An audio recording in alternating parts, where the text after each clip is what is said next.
Well, thanks for visiting us this morning at KTALnews.com, as well as your Weather Authority app. I'm meteorologist Josh Marces, and this is your Wednesday morning forecast update. Today is the day we have a cold front on the way, and that's going to bring some major heat relief much later today as well as tomorrow. The front still in Arkansas and Oklahoma. Most of us won't see the storms associated with the front here until after 1 or 2 p.m. today, so we will warm up pretty quickly through the first half of the day. There'll be some sunshine out there this morning, so we still have a heat advisory for some areas. We will see some heat relief, at least in the northern Arklatex today, but that heat advisory in effect basically I-20 and southward today, so all of our counties there in East Texas, south of Marion County, and all of northwest Louisiana still in the heat advisory as the temperatures today close to 100, and the high humidity will give us a heat index that's briefly above 105. So with the thunderstorms coming in today, the cold front will be kind of interacting with the very warm temperatures, so you get all of that heat that builds in at the surface. You got a lot of air that's rising today, and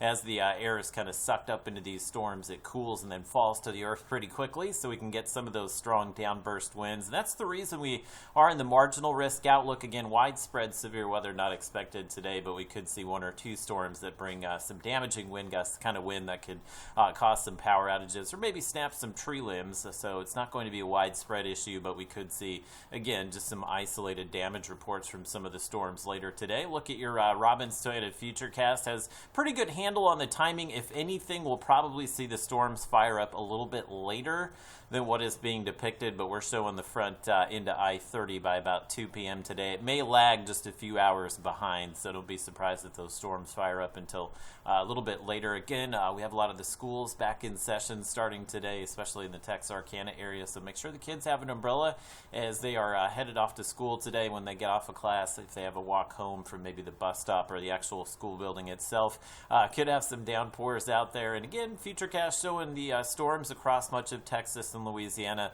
late this afternoon and this evening. And we should all start to feel that cool down here much later this afternoon, but we will get into some of that cooler air today. But especially tomorrow, you can see the front is still out there in the morning. It is possible to see maybe an hour or two of some heavy rain on Thursday morning, and then things starting to quiet down a bit. Still a few trailing showers out there Thursday into Friday, but generally kind of drying out here Friday and Saturday. Much needed rainfall here, and it looks like some areas could pick up a good inch or 2 of rain. So again, at this point, the flash flood threat is low for us, and we'll definitely take whatever rainfall we can get. But there's actually some more on the way next week, so looking at your 7-day, we drop into the 80s tomorrow. We're back in the low 90s Friday and Saturday, and that's about as bad as it will get because we do have some more rain picking up late this weekend and next week. In fact, pretty good chance of scattered storms each day next week, and it looks like highs much of next week in the 80s as well. All told, looking at 7 to 8 day rainfall totals, could be good 3 to 4 inches across much of the region.